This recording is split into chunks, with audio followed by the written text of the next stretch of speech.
All right, we live.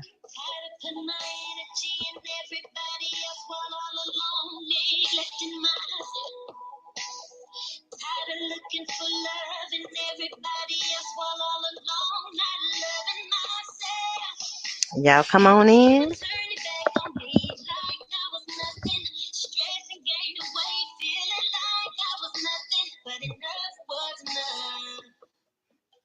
Come on in, y'all. Listen.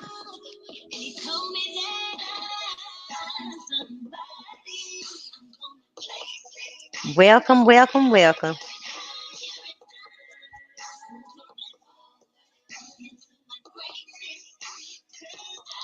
Thank y'all for tuning in. I see y'all coming in. Thank y'all so much. Come on.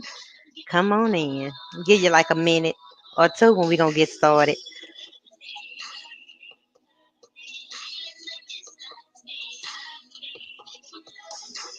I do own the rights to this music, but Facebook don't care because they'll mute me anyway. So I'm gonna say I don't own the rights to this music, just so they won't mute me. I see y'all coming in. Thank y'all for tuning in. Let me know where y'all at. Where y'all at? Of course, y'all know I'm in Houston, Texas. Acres home. Thank y'all so much for tuning in. I'm finna go ahead and get this thing started. How y'all doing? Let y'all comment so I can see where y'all at, who you are. Welcome to the Self-Love Journey, Conversations with Shei Atkins, where it's just a non-judgmental place where we learn to have a healthy relationship with ourselves, talking to people from all walks of life and hopes to encourage and inspire those watching. So thank you so much for tuning in tonight's show. I got my purple on for domestic violence, those in domestic violence situations and who just need to hear a word tonight, to hear some encouragement on tonight. Um, the first thing I want to do is bring in Mr. Dray Tate, who's gonna just encourage our souls with a song. I'm gonna talk to him for a little bit, and then we're gonna talk to two young ladies who will be sharing their stories on tonight. But I'm gonna bring in Mr. Dray Tate. How you doing? Hey, my girl, what's going on? I'm doing I see everything you is fly good with over your here. shades on. You looking fly with your shades on. They not ready for you. Well, thank you. Now, Okay. y'all, me and Drake, we've been friends on Facebook. I don't know how long, but it was something about last year during the time of George Floyd when I was actually able to know that you could sing. I don't know if he was promote. I don't know if it was a Okay. flyer or what. Yeah, because I was caught up in my own little world. And so I was Mm, able to see your posts about you singing there. And then during the okay. funeral, I saw you and I was like, this man has a nice voice. And then Thank you. I started seeing posts about you singing with the Williams brothers. Mm-hmm. What Right. where I been? Like what? How did that happen? Well, started out about I've been with the brothers now for 20 years. Uh, Oh, I'm real but that's behind. the thing. I'm right here out of Houston, and but I was with the Williams Brothers 10 years, and I was just singing background. Matter of fact, a lot of people don't know I was the Williams Brothers guitar player for a little while back in the '90s, late What? '90s, and So you play guitar? now they called me back. Yeah, I played about five different instruments. Come on, Lord. Yeah, That's all right. been doing that for over for. I've been the music. I've been playing music now. Thank God for about 40 years. Come on, Lord. Yeah, about Now 40 with the years now. situation with Hmm. George Floyd, did you do the Change Gonna Come remix for that situation, or it just kind of like I did. perfect time? Really? Yeah, I did. I put Change Gonna Come out in January of 2020. And I didn't put it out for no accolades and nothing. It's just a song that I always loved and I wanted to do since I was a little boy. being I was a geek when it come down to civil rights and movements and the Malcolm X stories and the Martin Luther King stories and the Medgar Evers stories. And that song was like it was very it was needed in that time. And I don't know, just the soul that Sam Cooke sung it with, it just got to me as a little kid. I'd never forget tears coming down my eyes the first time I heard it, because it got to my soul, you know, and it's kind of like I can feel pain in the song. So it's just something I always wanted to do. And I put it out in January. And after George passed away, Melvin Williams, which is my goddad, he called me and say, man, why don't you do a remix to the song? That's called Byron. We call him Talkbox. Everybody know him mostly for the 24 Karat track with Bruno Mars. But me and Byron been friends for, man, almost 30 years. But we called Byron, and the rest is history. In about 3 days, we put that whole song and video together in 3 days, and we premiered it at George Floyd's service. Wow, and it was beautiful. That song touched my heart.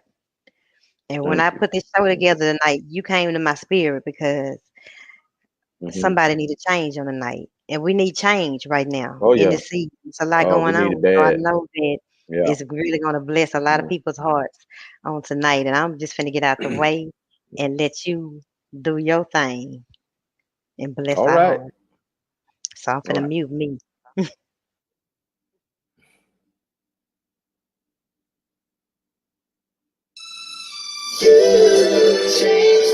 Maximum volume.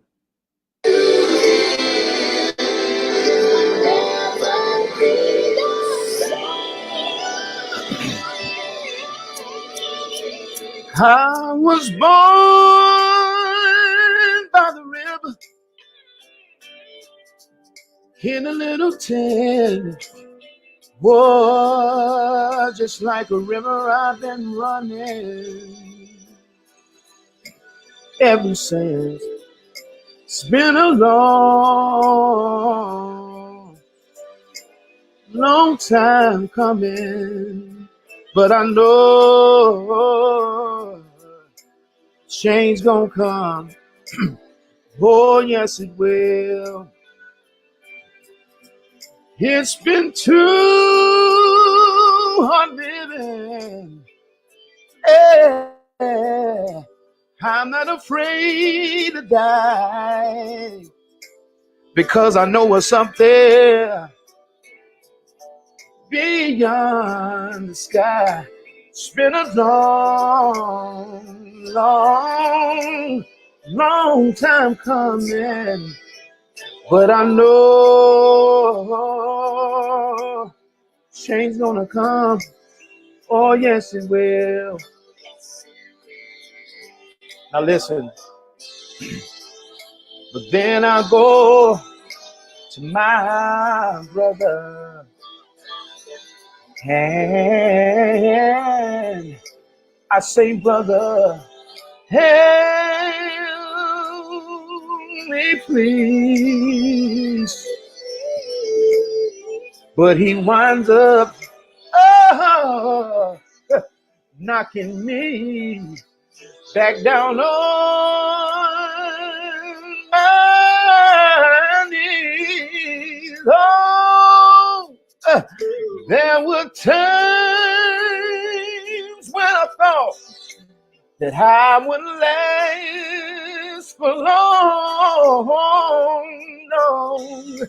But now I think I'm able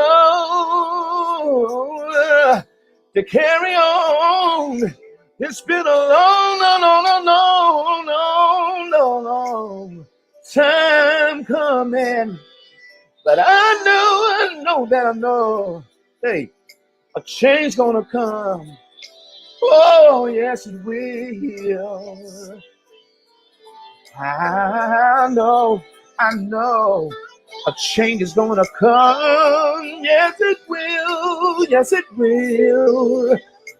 I believe that a change is gonna come.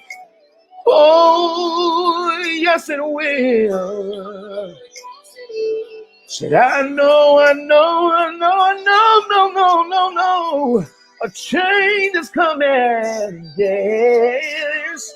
I know a change gonna come. Yes, it will. Yeah. Ooh. That's him. That was so beautiful. Oh my God. I was holding back the tears, trying not to Appreciate it. cry. That touched my heart. Thank you That's so all much. right.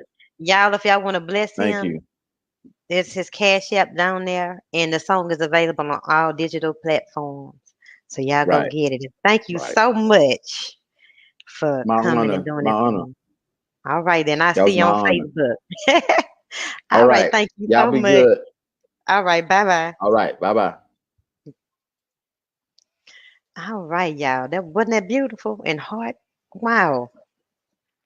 So we just gonna go and get into the first guest that I have on tonight. I'm about to bring on Miss Waltrell Michelle. She reached out to me. Let me unmute you. I gotta remember to do that. Hey. Hey, reached out to me on Instagram, and she wanted to share her story. And I'm like, girl, talk to me. What's your story? And it's one of a struggle. It's one of domestic violence. It's one where you have to fight for your life. So, what made you just want to reach out and say, you know what, this is the time for me to share my story? Well,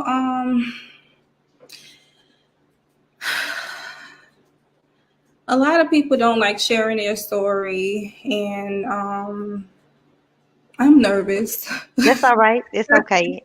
It takes courage to share your story. And it is time to come out with my story, basically. So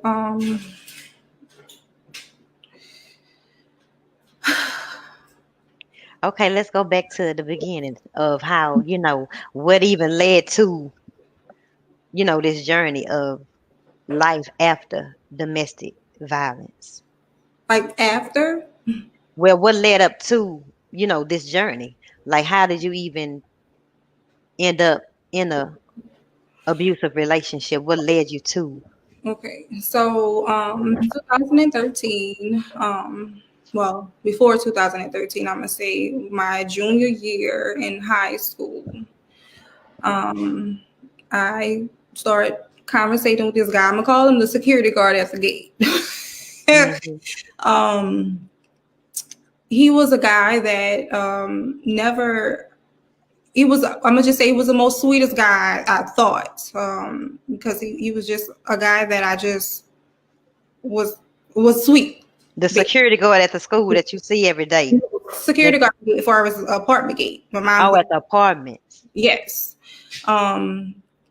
He was he had the most sweetest, I'm gonna just say like the most white smile. Mm-hmm. And oh, this is so hard for me, I'm sorry. Okay. Take your time. He would do things that I guess other guys wouldn't, do, like take me out and different things like that. And you say you was in high school, right? yes. Okay. So after that, we got an apartment together. My nanny, God bless her soul. Mm-hmm. And sorry. That's okay. It'll take you back, And I don't know, like he things just started turning for the worse. He just started being like very combative.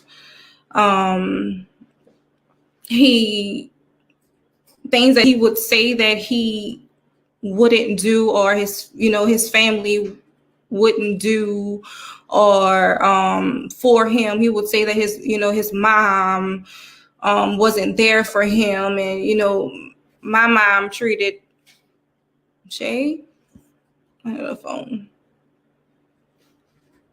Mommy see Shea? I don't know.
Yeah, but he brought it over here because he wanted the staff to do it.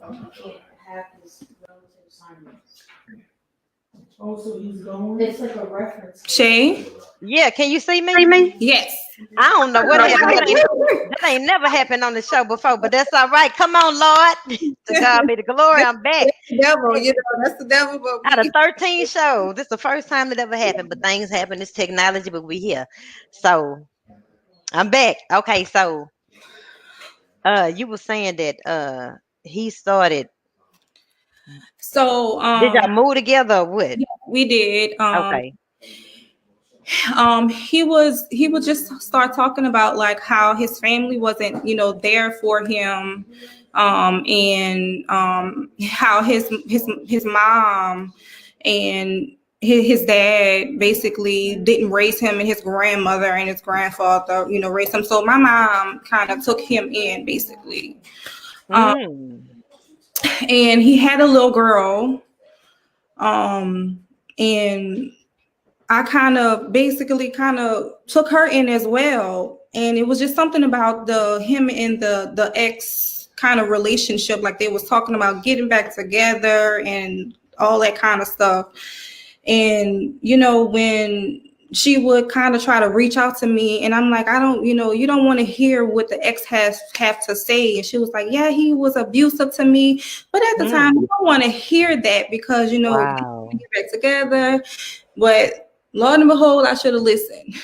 Wow. And now, how old was he, if you don't mind me asking? How much older than you was he? He was how much older?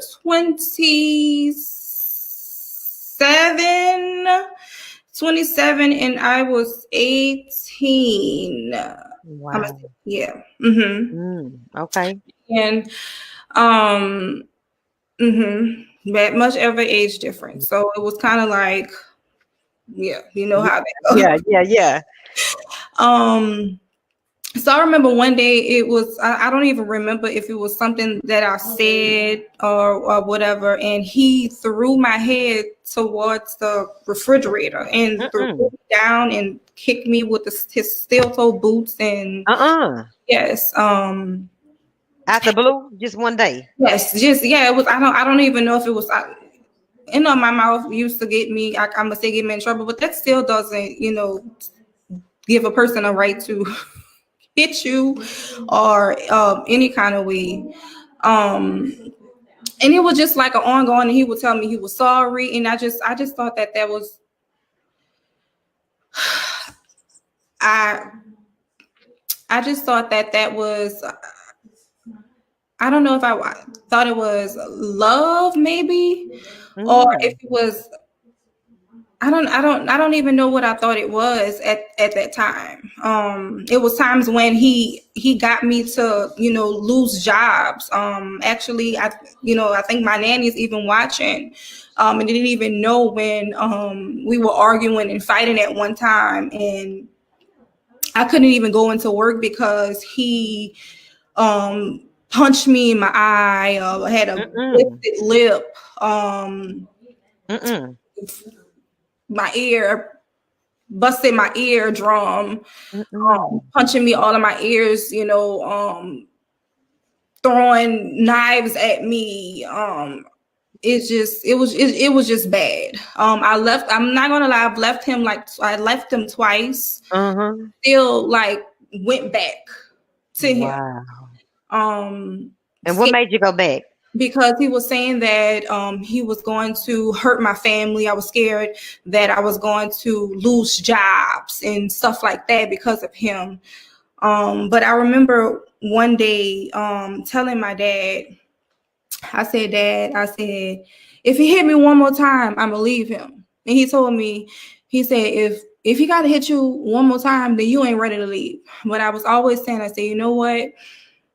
When I'm ready to leave him, I'm gonna be ready. And when I'm ready, I'm ready. Nobody can make me ready, but y'all ain't doing nothing but drawing me closer to this person. And it wasn't, I don't know, I didn't really, I'm not gonna say that I really loved him. I was just scared, that I was just scared for my life, my family, because I remember me trying to get away and he would draw guns at me, kill you and stuff like that. So it was this one specific time when I was tired, and when I did that last time, he did put his hands on me. It was the very last time, and I'll never forget. I text my mom, my dad, and my stepmom in a group message, and I said, you know what? I'm tired of him putting his hands on me. It has to stop. Y'all need to come get me. And they did. My dad did. I didn't think it was going to happen when they were going to come, because, like I said, I had left so many times. When you cry wolf so many times, I ain't got time for this. You did the last time, so are you really ready? But, they did. And I left, and I never looked back when I did. I'm not gonna sit there and say that it was something easy coming, from that, because it was hard to pull away from that cycle. The cycle of going back and it happened again, and then you leave and go back and it happened again. Yeah. How long were y'all together before he actually had those steel-toe boots on and kicked you and all that? Wait, say that again. I'm sorry. How long were y'all together before, that first time when he hit you with the boots on? And it was, I'm gonna say, okay, so it was maybe we were a year in. So it was a year in before that happened. Yeah. But you had some signs from the ex. And what about him? Did you see anything in him? Because, I think it's important for people to. Cruelty, I'm gonna say cruelty to animals. That's one sign. Because he was very aggressive with animals. What was he doing with the animals? Beating animals. I'm what sorry. Kind of like a dog? Yes. Very abusive with his words. Verbally abusive. Yeah, very hot and cold. Just all over the place. When remember when I was telling you about his parents, when you go off with the way that they treat their mom. Yeah. You know, and the way that he used to talk to his mama just was very disrespectful. So it really was. So I should have known when that was happening. And it wasn't that his mom wasn't, you know, he was lying when he said that his mom wasn't in his life. His mom very so much wasn't in his life. It was just a choice that he made to not have his mom in his life. His mom very so much wanted to be in his life, but it's just that he just was acting up and doing things that he was not supposed to do to her. So that's a sign, you know, if you're watching and somebody disrespectful to their own parent, that's a sign that you ain't no different. yeah, They'll disrespect you too and curse you out too and talk to you crazy too. yeah, And so some of the signs to look for is that cruelty, that abuse to those animals, verbal abuse. yeah. It only get worse. Wow. And so after you left, what was life like after that? You know, what was any PTSD? Well, I You suffered know. with a lot of that.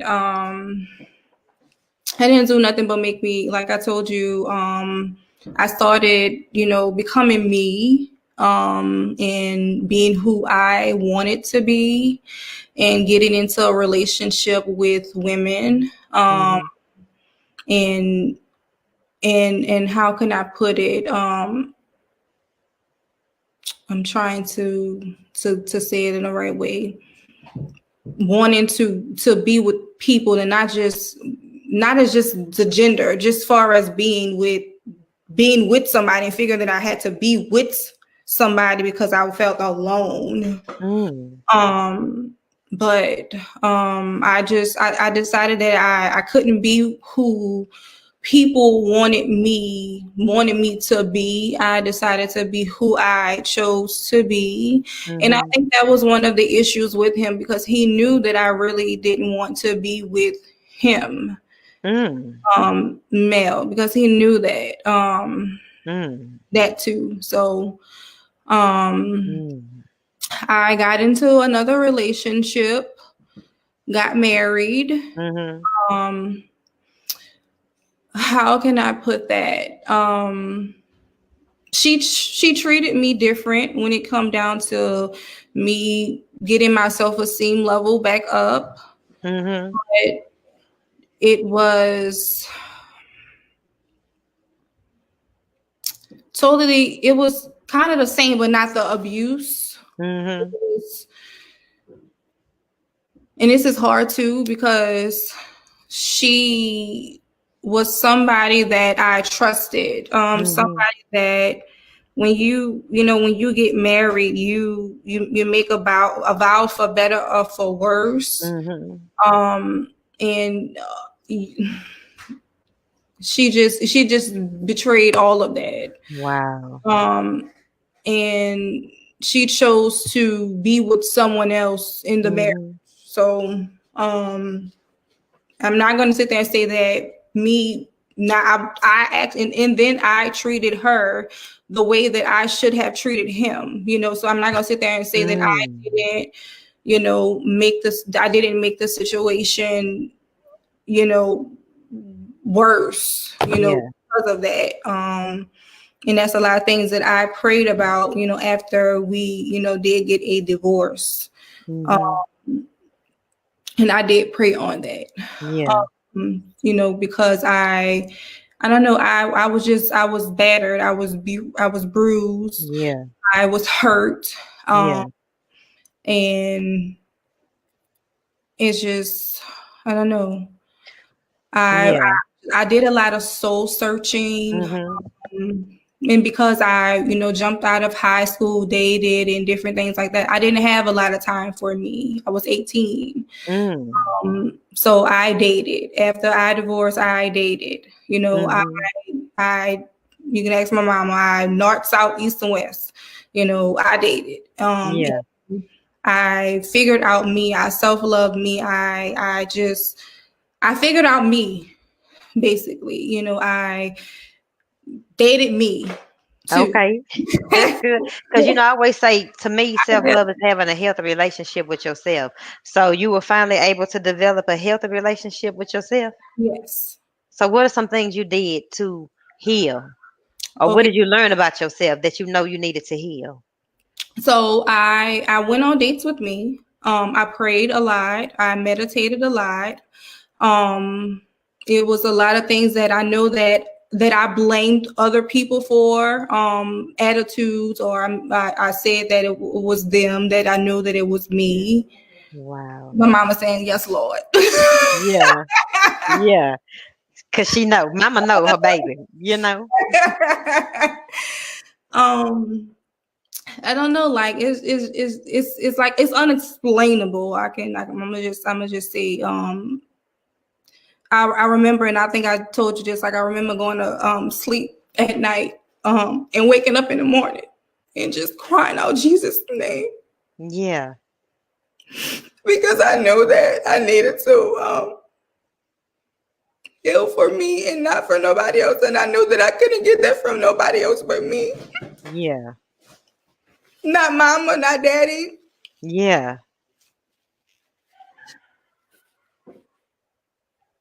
Yeah. You called on the name of the Lord.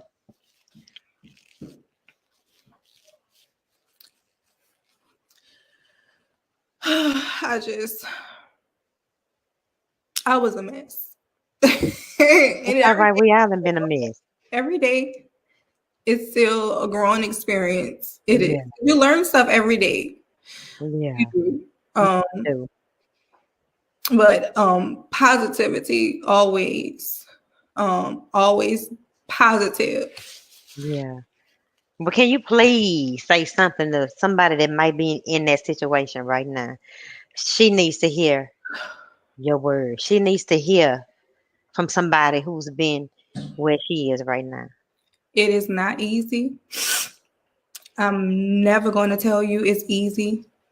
But if you are around someone that you can talk to them, tell them you're not alone. I'm sorry. That's all right. It's love, our love here. You are loved. God hears you. You are not by yourself.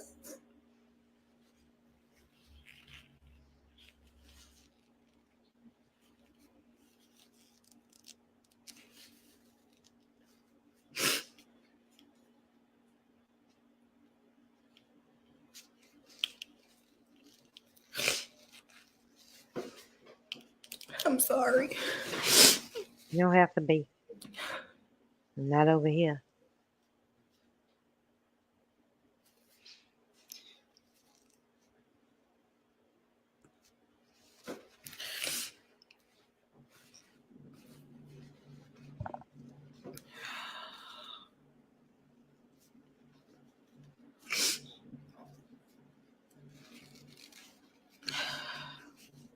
And better days are coming. That is true.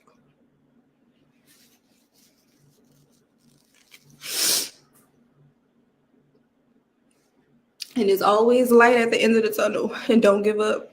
Yeah. Don't give up. That's beautiful. Look at you. You made it. And I think it's important. I don't want nobody to wait to, their life, they about to die before they reach out for help. You know what I'm saying? Because it's a lot of situations that you right there. So we can encourage and help somebody and bless somebody before it gets to that point. It's just the grace of God. Tears are just a release to make room inside for the comforter's peace. That's right.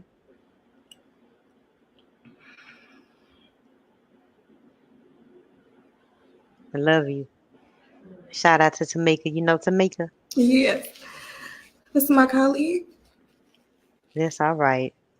It's good to have support. So I just want to thank you so much Thank you. for sharing your story. You are loved. You are strong. You are beautiful. And I'm always here if you ever need somebody to talk to. I know you have a support system, but we're here to encourage each other and be here for each other. And I just want to thank you. Thank you. And God bless you. Ray Sean sent you a, oh, that's so sweet. Ain't nothing like supportive friends. So thank you and God bless you. And I just pray that somebody was blessed and touched by your words. And I'm going to get to the next guest. Thank you. Thank you, Miss Waltrell. God bless you. Bye-bye. Bye bye. Wow, God is good. I'm about to bring in my next and last and not least guest, Miss Tina Scott. How you say it? Skindiva? Skindiva, Yes, yeah. Tina Skindiva. Yes. God bless you. Thank you. I Thanks know for you got having a me. story. I'm so happy that you came to share your story. God is good. This is Yes, really a deep subject. You know what I'm saying? And I know you know a lot about it. We've all been affected to it by to some degree. And so I just want to yes, thank you for coming on and share your story. yes. So let's get into your story because I know. Let's talk about it. What's your Okay. story, Miss Tina? Thank you. Well, my story started when I was very young with my mother with domestic violence. Mm, I knew from the time that I was in the crib, I could feel that she didn't really love me. And mm, so, it progressed and, there were the beatings and the abuse and the verbal abuse. And, so that kind of molded me as a child that I have very low self-esteem. And, mm. I say that when you have low self-esteem, it basically sets you up for failure because you're constantly going to be looking for something to fulfill that emptiness. And Wow. really only God can fulfill that. Yeah. So the abuse was really bad. So as I became a teenager, I turned to drugs and alcohol. And As that a was like teen. at that time I felt like that was like my savior, Oh. and I used to get high every single day. I mean, I overdosed one time and God brought me back. And even though I didn't know God then, when I overdosed, I knew it was something supernatural because when I woke up, I was even shocked. I was like, how didn't I die? Because I went into the convulsions and I was sweating profusely. And Mm. but after that, I still got high. Really? And what Um, drugs were you using as a I teenager? started off with marijuana and beer. Like that was my thing, marijuana and beer. Yeah. And then I progressed to cocaine. Yeah. Not crack, thank God. Yeah. But cocaine. And so those were Wow. my three drug of choices. And I did them every day, Wow. and it was all because of that emptiness that I felt like that, when a child doesn't get their mother's love. That's why I understand when she was saying like he was still letting her know he didn't get that mother's love, that father's Yeah. love. So he was already filled with rage. Yeah. So it's like when you don't get that love, it's like you either will have rage or you will either be timid and withdrawn. Wow. So I was the timid one. Mm. So what happened was a series of abusive relationships. Like I said, I've been through everything as far as physical, mental, verbal, emotional, sexual, and even financial abuse with Mm. men. Mm. And it was almost like a desperation, like I have to have a man to love me to make me feel whole, you know. Mm. And something my daughter just said to me, which really stunned me, because she's my daughter, and I'm thinking, well, she shouldn't be saying something like that to me. I should be saying something like that. But my birthday had just passed, so we were talking, and she said, Mom, I know now why you were so desperate for a man. And I was like, oh, I was desperate because, you know, you don't want your child to know you're desperate. Right. So I was like, I was desperate. So she goes, Mom, I understand. She says, because I have 2 kids. My son's father, she said, Josh's dad rejected you. She said, and my dad did. And she said, I can't even imagine what that must have felt like. And so she goes, I understand why you were desperate. Wow. And I was just crying because I was like, yeah, I really was. Yeah. You know, and so what happened was, in my pursuit of looking for that love, that's when I met my daughter's father. And I always say, you know, man, he was, when I first met him, he seemed like, you know, but then, you know, the devil knows what you want. He seemed to me to be everything that I ever wanted. You know, he was romantic. He was a sharp dresser. He used to wear suits every day. Yeah. He was funny. Like, we would go on little trips to Staten Island. We would go to carnivals. We would have movie night once a week with the kids. He seemed to be everything I wanted. Like, he would cook, he would clean. Like, I basically didn't have to do anything. Yeah. But a year into the relationship, but I never knew that he was a crack addict in the past. That's why I always tell people it's so important to find out the history of this person you're about to get involved with before you go and have sex with them. Because once you have sex with them, you already open yourself up to them, and you have to find out what is this person's history. So this man used to go to work every day. He would bring the check home at the end of the week, give me the whole check. So I'm thinking everything is great. Like, I'm like, I hit the jackpot. And a year into the relationship, he got us an apartment. I mean, it wasn't a great apartment, but it was an apartment. You know, I thought everything was fine. He painted a mural on our wall because he was an artist as well. So he did a whole mural. I mean, it was just like incredible. And then about a year into the relationship, he started smoking crack. And I mean, that was like the end of everything. I mean, for anyone who's ever dealt with anyone on crack, I didn't have any experience with that because I was into before I met him, like, I was into the church and I was doing things in the church. So I had no clue what I was in for. It was like the enemy really set me up. Wow. So so what happened was he started smoking this crack and he started stealing our stuff. Well, my stuff. You know, because I had all this expensive jewelry and just things, like I had a sewing machine, and just he started stealing everything. And I was like, what the heck happened? Like, I was reeling, like trying to figure out, you know. So how it became physical was that when there was basically everything he stole, then he wanted the money. So, you know, I had my son in private school. You know, I really wanted my son to get a great education. And so he was starting to demand the money for his tuition. And I was, you know, I would lie and I would be like, well, I already paid it. But he'd be like, no, you didn't. And if I didn't give him the money, he would beat me up. Wow. And so I would give him the money. And my son, he was 6 at the time. He started having issues. He started getting nervous. His eyes would blink. He didn't know how to tie his shoes. It was so severe. And all I could think about is what happened to that man that I met. You know, and I didn't really have anybody that I could go to. At that point, he had basically isolated me.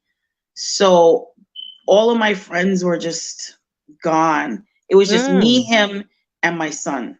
Wow. And what would happen was there would be periods where he would get off the crack. He would go into, I guess, a form of remission where he would stop and everything would be great. I mean, it would be like it was, and then he would start again. And this went on and on for 6 years. Wow. And I would go to work with black eyes. I would hide it with makeup. Basically, he was so jealous. One time what he did was he would call me when he felt I was supposed to be off of work and on my way home. And he'd be like, where are you? Where are you? And I'm like, I'm coming. Like, I'm on my way home. And he's like, no, you're late. I know you're meeting with someone. Like, he became so paranoid. So it was this one day, it was his birthday. So I was late because I stopped to get a cake. And I was like, yeah, this will really surprise him. And oh my God, he didn't even let me explain anything. As soon as I walked in the door with the cake, he just started punching me. And the cake went everywhere. That is so He was sad. completely possessed by the devil. It was like he was in a blind rage that he didn't even see I'm walking in with a cake. Like, Wow. and then when he's seen after what he did, he would always start crying. Like he could cry like at the drop of a hat. And it was like, it was so traumatizing. And so what happened was when I met him, I was a size 7'8". I ballooned up to a size 22. And I had like black circles under my eyes from all the stress, and like all my hair had fell out. I mean, I was going through such a metamorphosis. And so my son ended up failing out of private school because they told me he can't keep up. So you're gonna have to take him out. And I was completely devastated, and I'll never forget one day I went to his school and one of the teachers was there, and she said, can I talk to you? And I said, sure. And I think Josh was like 7 at that time. And she said, listen, she says, I want to tell you, she said, your son comes to school and tells us that that Ronnie is hitting his mommy. And I was just stunned because, I wanted to keep it like a dirty secret. Like nobody has to know. Like I still go to work like as if I really have it together, which I really didn't have it together. And I was just stunned, and I didn't even know what to say to her. And she started saying stuff that I didn't even understand at the time, but now I understand it. She said, you have to become whole, and then you will attract someone that will be the right person for you. She was like, you don't deserve this. But me being that young in my 30s, I really didn't really understand it. All I knew is I was in a survival mode. And that's all I knew. Did you ever try to leave him? Or it didn't cross your mind because you were, desperate and you wanted somebody so bad that... I actually did want to leave him. I reached out to 2 people because I was desperate, but I was desperate for the Rodney that I met, that first Rodney. I wasn't desperate for the abuser Rodney. I was scared. I was literally scared for my life. So I called my mom and I told her, I said, me and Rodney is fighting a lot. He's hitting me, and my son is witnessing this. And my mom's exact words were, that's the bed you made, you have to lay in it. And she hung up. Wow. Yeah. What did that do to you? That devastated me. That actually devastated me more than the abuse. Yeah. Because I figured that what mother is gonna let her child stay in an abusive relationship. Wow. And she said, you made that bed. She said, I made the bed and I'll have to lay in it. Wow. And he could have killed me. Like, he could have killed me. And it was like, after that, we didn't talk anymore. And then I called my son's father. And because me and my son's father had been married for 10 years. So he still lived in the apartment that we used to live in together. So I called him and I told him, I says, listen, I have to get out of here. I said, Rodney is going crazy. My daughter's father was over 6'3". He was 260 pounds of pure muscle. I'm scared for my life. Yes. And my son's father told me, He said, well, I just got a girlfriend. I just moved her in, so I can't help you. Wow. And after that, there was nobody else to try. There was nobody else to go. I don't have any extended family. And that was it. I was trapped. Mm. And so for 6 years, I stayed with him. And what made me eventually get out, I mean, and it was brutal. I don't know how I survived. I mean, he would kick me too. One time he wanted the money and I wouldn't give it to him. I'm like, this is for my son's tuition. And so what happened was I would hide the money all around my house. This is how I knew this man had to have the devil in him. Yeah. Because no matter where I would hide the money, he would find it. Mm. I mean, I hid money in a radiator. I hid money behind a picture frame. No matter where, he would find it. So I realized like I couldn't keep money in the house anymore. So I said, I'm going to call my son's father, because we were on good terms, like we were friends, and ask him to hold the money. And so me and my son went to see him. I gave him the money. I said, this is my son's tuition and my rent money, so I need you to hold this. So he was like, no problem. So when my daughter's father came, he's like, where's the money? So I'm like, I don't have any money. There is no money. He's like, where's the money? So it was like starting this big fight and everything. And next thing I know, like he just started like punching me, and I fell on the floor, and he started kicking me in the stomach. And all I could think about was that my little 6-year-old son is watching this in terror. So I crawled into the closet because I didn't want my son to see that, because I felt ashamed. Like what, how is my son witnessing this? So I crawled into the closet, and he literally kept kicking me in my stomach, because till today, my son is 31, and he says, Mom, he says, I remember that day when Rodney was kicking you in the closet. Wow, and that like literally breaks my heart, because that shouldn't be a 6-year-old's memory. That should never be any child's memory. And that's what makes me mad, that when children it's like adults, we make these decisions to be with these abusive people. It's not the child's fault. No child wants to see that. And they should not have to be subjected to that. And so he was like, so when he started kicking me in the closet, I was like, all right, I will go get the money. And he was like, where is it? And I was like, Eric has it. And he said, all right, let's go. And I mean, he was like the devil. Wow. He had became very dark.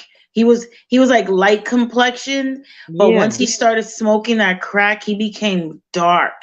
And his face started breaking out. Like he didn't even look good anymore. He just had this dark aura around him. Wow. So I had to call my son's father, and I told him, I says, listen, we're coming for the money. And of course, my son's father didn't want no problems with him, so he was like, fine. And I ended up to give him all the money. And that is what I went through for 6 years, on and off. And then I had my daughter as well. You know what I'm saying? And before I even had my daughter, it was like multiple miscarriages, multiple abortions, which I don't even believe in abortions. Yeah. But I was like, I cannot bring a child into this chaos. Yeah. And I'm still tormented by having those abortions, because I believe that it's murder. Yeah. So, because what does God say? He said, in the womb I formed thee. Yeah. So that means he created us in the womb, not for someone to take us out. Yeah. So it was like, I don't know how I made it. I guess I don't know how I made it. It was only God's grace that helped me to make it. So what was that last thing that allowed you to get out of this situation? What happened? Well, what happened was all right, this man was such I don't know what you would call it, I guess a master thief or whatever. he found a way. Okay, so I would go to work. I would bring my kids to the babysitter. He found a way to get in my apartment without a key. So what you mean, He my used to, apartment? You moved away? huh? What you mean, my apartment? You moved somewhere? I had finally got out of the apartment that we were in together, and I found another apartment, but of course he followed me there. I was trying to get out to like escape him, but it didn't happen that way, and I'll tell you how.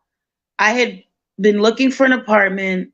I met a landlord. It was a nice apartment, but he kept telling me, I don't know if I want to give you the apartment. He goes, you look like, you look like a party girl. You look too young. He's like, this building is for working people. I told him I'm working. I have 2 kids. I mean, that's all I do. So he was like, well, I don't know. So literally this went back and forth from like maybe 3 weeks, where I kept calling the landlord when my daughter's father wasn't around, saying, are you going to give me the apartment? And he was like, I don't know. I'm still thinking about it. Well, don't you know, I tell you, it was just the devil. The day that the landlord called me and he told me, I am going to give you the apartment, was the day my daughter's father was home. So he's like, who's that? So I'm like, I couldn't lie. I was scared to death. So I was like, no one, that's just the landlord. He's like, what landlord? So I had to tell him, I was like, it's just for an apartment. Because he probably might have thought I was cheating or something. So he was like, oh, good. Okay, so we're going to have a new apartment. And so he followed me to the other apartment. So he knew how to get into the apartment when I wasn't there. He would use like a card and he would put it through the door and the door would open. And so he would steal all up, like I would have my VCRs in there, the TVs, whatever. He would clean it out. Then I would replace it and then he would come and do the same thing again. Wow. And so what happened was it was a combination of things that made me hit rock bottom. Right before that happened, I had told him it's over, I'm done, I'm moving on. And I had met this other guy, which I want to say is always a mistake when you're in a domestic violence relationship. You should never start talking to someone else until you're completely away from the abuser. So I went out with this person and I'm thinking, yeah, I'm free. And yeah, right. As long as the abuser knows where you live at, you're never free. So we went out. Oh, it was a like amazing date. We just had fun. And then he sent me home in a cab. And as soon as the cab is pulling up, I'm getting like this real ominous feeling, like a real eerie feeling, like something bad was going to happen to me. And so we pull up and I see my daughter's father in front of the building. And I said, oh my God, here we go. So immediately I call the police. So the police come. So he's in the front of my building drinking a can of beer. Because, this is back in the day, you could drink in the street, you could smoke in the street. It was so different back then. So the cops, so I get out of the cab then because I told the cab I don't want to get out until the police show up. So the cab driver was like, okay, fine. So when I see the police show up, that's when I get out. And I'm telling them, this is my daughter's father. He abuses me. Can you please make him leave? The police were like, we cannot do anything because he has not put his hands on you. So I said, so you're going to wait until he puts his hands on me before you do something? And they were like, yes. They were like, that's the law. Wow. And I said, well, your law is screwed up. I said, you know how many times he's done this? So they were like, I'm sorry, just call us back. And I was like, I could be dead. Like, I had this very awful feeling. So what happened was they told him to leave right then. They were like, well, can you just leave? Because, it's disturbing her. But I knew he was going to come back. So he was like, yeah, I'll leave. So he left. So I go in my building. My babysitter lived underneath me. So I go get my 2 kids. And then I knocked on my neighbor's door and I said, listen, I have a really bad feeling. I said, can you come in and stay in my apartment with me? I have a really bad feeling with Rodney.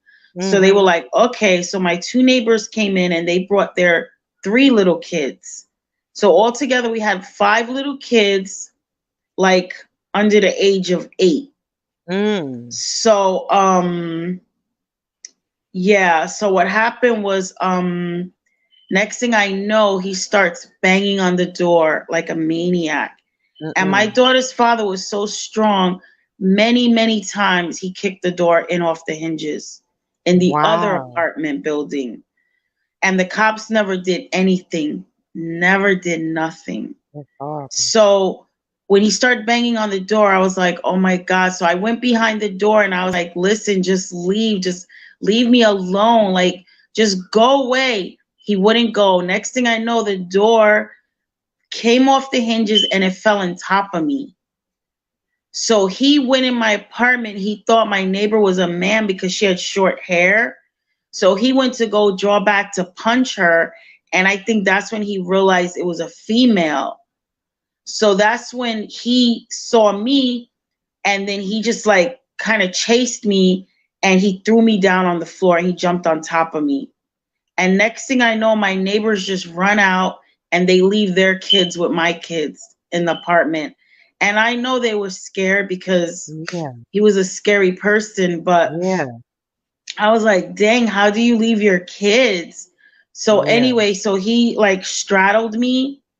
And he said, and he started choking me and he said, now I'm going to kill you. Wow. And when I looked in his face, I just seen the devil. I did not see him anymore. I seen the spirit within him. And all I could hear was like all the kids screaming. I mean, they were like just screaming. And I just prayed. I said, God, please do not let him kill me in front of my children. And I heard God's voice. And God told me, tell him that you love him. And I was like, I didn't even think or anything. I was just trying to word it. And I was like, you know, I love you. Like, I couldn't even hardly get it out, but I got it out because, I mean, he was choking me. And it was literally like something out of a movie. As soon as I said that, his hands just like popped off of my neck. And he just looked at me and then he started crying and he said, look what you almost made me do to you. And then he jumped up and he ran out of my apartment. And I was just laying there like I couldn't even get up. And the next thing I know, my neighbors come back with the police. And all the kids are still screaming. And I just told the police, I don't need you now. You can leave. Wow. And so they left. And then my neighbors were like, we're sorry. We were scared. I was like, I understand. I was like, I just need to be alone with my kids. Wow. And I just realized from then, and when he kept finding a way to come in my apartment, one day I was like, I'm just done. And what happened was there was this lady in my neighborhood. I would see her. I never told her my story because I was very private. Like I didn't want anybody to know, but somehow she knew. Every time I would see her, she'd be like, so how's everything going? She'd be like, you know what? You can go to a shelter. And I was like, a shelter? What? I didn't even know any clue about shelters. All I knew is that I worked and I had my own apartment. So every time I would see her, she'd be like, you can go into a shelter. And so one day, it was right after that incident where he almost choked me and he was still able to come in my apartment. I had a mental breakdown. And I said, I cannot do this anymore. And I called the shelter. And it was a shelter in Brooklyn. And the lady told me, she says, well, if you want to come, she said, you're going to have to give up your job and your apartment. She says, and you have to get on welfare. And I was like, I don't think I can do that. I said, I don't want to get on welfare. She says, but you have to so we can help you.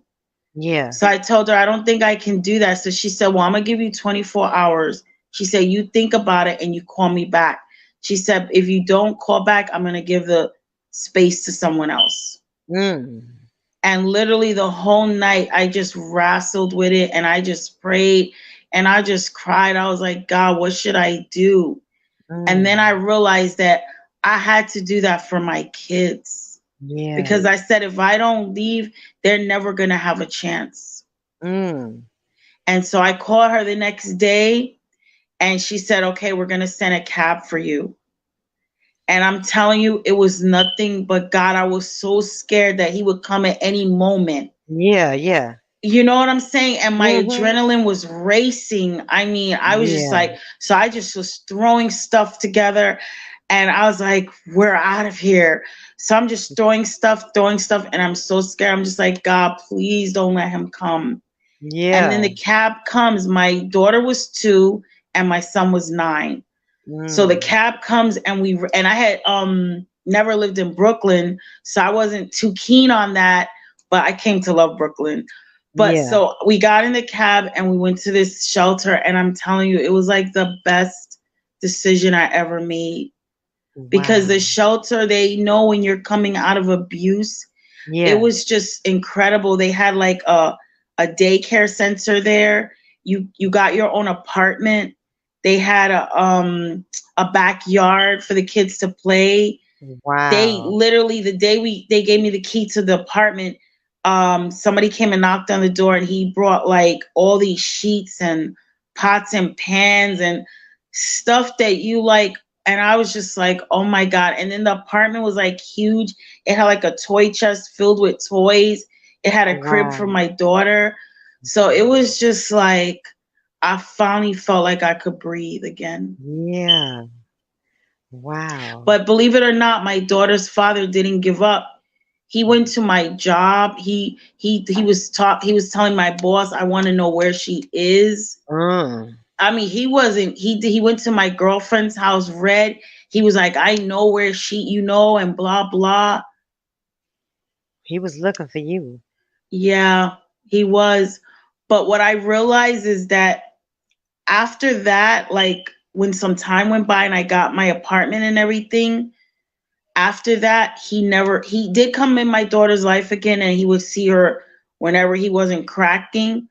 But he never abused me again, because I believe by leaving, I made a stand and I showed him, you can't do this to me anymore. And so after that, he never abused me anymore. He got married with someone else and abused her, but it was like he just left me alone after that. Wow. Yeah. There's something there. And it's crazy because I still think about him. We haven't been together in over 20 years. And I still think about him. I still remember, I still think about the good times, and I still miss who he used to be. Wow. Yeah. Ain't that something? And so where is he now? He passed away 4 years ago. Yeah, I had just moved to Virginia, and yeah, he had gotten stabbed, and then when they did the surgery, I don't know, they did something wrong. They botched it, and his intestines, like the waist, backed up, and he passed away. But one thing I can say that I'm thankful to God for is that he wasn't really in my daughter's life like he should have been because of the crack, and because of it, she grew up very angry. And she always took out her anger on me. And it was like, I felt like I was going through the abuse again. And, she was so angry because he wasn't in her life. And I thank God, because for the month before he passed, she said, Mommy, I really want to see Daddy. And we didn't even know he had been stabbed or hurt. And so because before that, she didn't even want to see him. She reached out to him. And for that month, he told her because she was working, he told her, bring the boys over every day, her kids over every day. He goes, I want to watch them. And it was before Thanksgiving. He told her, I'm gonna give you and the kids and everybody all Christmas presents, your husband a Christmas present. So Christina was like, what's the rush? She goes, not even Thanksgiving. He was like, I have to do this, because he knew he was gonna pass. Wow. And he actually passed on Thanksgiving. And so she told me, she said, Mommy, she said that month that we spent together that last month, she said, my daddy was the way I always imagined him to be. She said he was like the best father and the best grandfather I could ever ask for. Wow. And so she got to experience it and not be angry at her dad and be holding all that rage. And now she's like, I got to see the real him, because for that month he was him. He couldn't do all those things anymore. It was like God changed him. Wow. And so he went right. He went and he took, and he would be sick from that surgery, and he would take care of my grandsons, Jeremiah and Jamir. He would watch them all day long. And he would be like telling my daughter, oh my God, he would be like, this was my pleasure. Wow. He was a totally different person when he wasn't on drugs, huh? A totally different person. He was like a complete family man. You know, he didn't run the streets. But when he was on that crack, he was like the devil in the flesh. It was like two completely different people. And what made me happy was that she never got to know that real him until that final month. And she got to experience the real him that cooked, the real him that was affectionate, you know, the real him that was funny, and the real him that helped her out, you know. Wow. Yeah. So that's the one blessing that came out of all of that misery. So what would you tell the queen watching that stuck in the situation? What would you tell her or him? I would say you can't let your past define your future. A lot of people with low self-esteem get stuck in these abusive relationships. And it's either because they've seen it growing up, or it's some reason and they just get stuck. You have to face the past, face those demons, face that childhood, face what happened to you. If you were raped, if you were molested, whatever happened, you have to face it, expose it, and you have to get healing so that you will not become subject to an abuser, because that is no way to live. I mean, I had so many dreams, you know, and he was supposed to help me with these dreams. I wanted to open a hair salon. And he was like, yeah, we're going to do this. We're going to do this. The thing is that when you waste your years with an abuser, you will not ever be able to accomplish the things that you want to accomplish. When I was with him all those years, all I could do was survive, all beat up, covered in bruises, late for work all the time, sad, depressed, couldn't even think straight. Then once I got away from him, I was able to write this book. I was able to produce this skin line. I produced fashion shows at my job. And I even got to meet like over a dozen celebrities.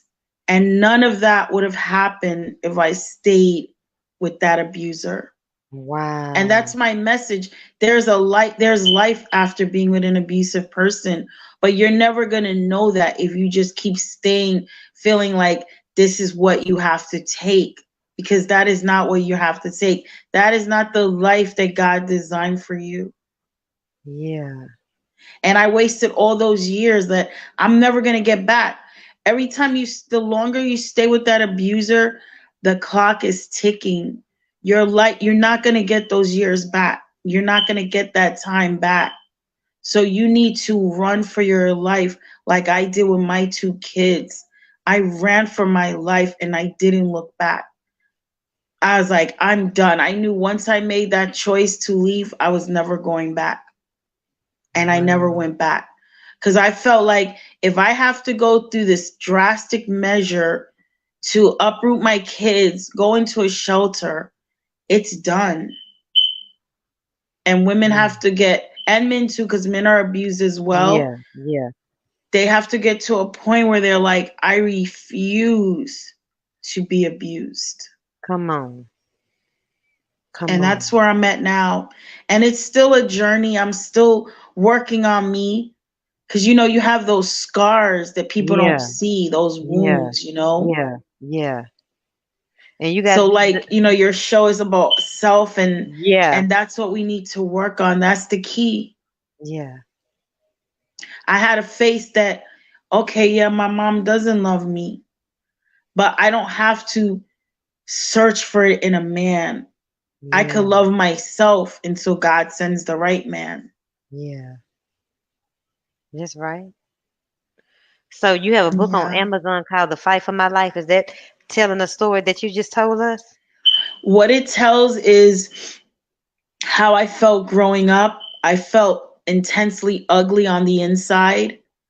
It tells a story of how I was just numb and empty from not getting my mom's love. Then it talks a little bit about my addiction. And it talks about my daughter's father, how he was like the prince of darkness when he was on that crack. Yeah. And then most of the book is about a plan to take back your life, because then I battled 38 illnesses after I got away from the domestic violence. I mean, I had like brain disease. I was going blind. I had neuralgia, which is a painful nerve disorder. This side of my face had completely collapsed. I had parasites. Wow. I had myofascial pain syndrome. I mean, it just was one thing after another, after another, after another. And so what God did was he led me to naturopathic doctors and holistic medicine. And they helped me. So what I do in the book is I talk about the deadly sins of eating the wrong foods. I talk about how exercise is vital to being healthy and aging better. And I talk about things to eat and how to really, like, basically how to take back your health. Because anybody who's been abused, their health is low because their immune system is always under that duress, that stress. Yeah. So you have to eat right. You have to exercise. Like you said, the sun, that was so beautiful. You said we're a flower. We need the sun and the water. We need that vitamin D every day. Like we need to drink water. We got to stop drinking all these sodas, you know? And so that's what I talk about in the book.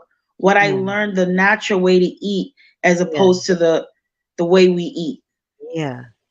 So and that's what it's about. Huh? I was telling me to get your book. It's on Amazon, The Fight for My Life. Excuse me. It has been a fight. Yeah, but you still here doing ministry and sharing your story. So I just want to thank you for sharing your story. It was beautiful. I'm glad you made it out. Amen. Because everybody don't make it out. No, they don't. They really don't. They really don't. And I know. Yeah. God is good. And you know what God said to me when I asked him one day? I said, God, why did you allow me to go through this abuse? I said, I don't understand it. Like, I was in the church. I don't understand why I went through this. And you know what he said to me, clear as day? I heard it. He said, because I want you to be the voice of domestic violence. Wow. He said, because nobody is really listening or really talking about it. He said, you have to be the one to tell them your story so people can get out of it. Yeah. And I was just like, wow. And I understood then. Yeah. And I pray that somebody's heart was touched on tonight. Somebody's life was changed on tonight or after when they come back and see this. Amen. So God bless you. And I just want to thank you once again for sharing. Thank you, Miss Shei. You're a beautiful person. Thank you. Thank you, Waltrell. Thank you, Dray Tate. That was so beautiful. Everything was amazing in spite of the little blackout we had. Amen. You know that devil mad? Yeah, he mad. But God got us and we made it through. So thank y'all to everybody who tuned in tonight. God bless you. Share it with somebody who needs to hear it. And shout out to Arlene, Samuel, D Butler, Venus Love, AJ, Leslie, Tanisha, thank y'all. Tamika, who else? LM and D Robertson, D Milburn. Thank y'all so much. That's who comments I can see right here. Thank y'all for tuning in. And until next time, God bless y'all. Amen. God God bless bless you. you, Shay. God bless you. I'll holler at y'all later. God bless you. Bye. Bye.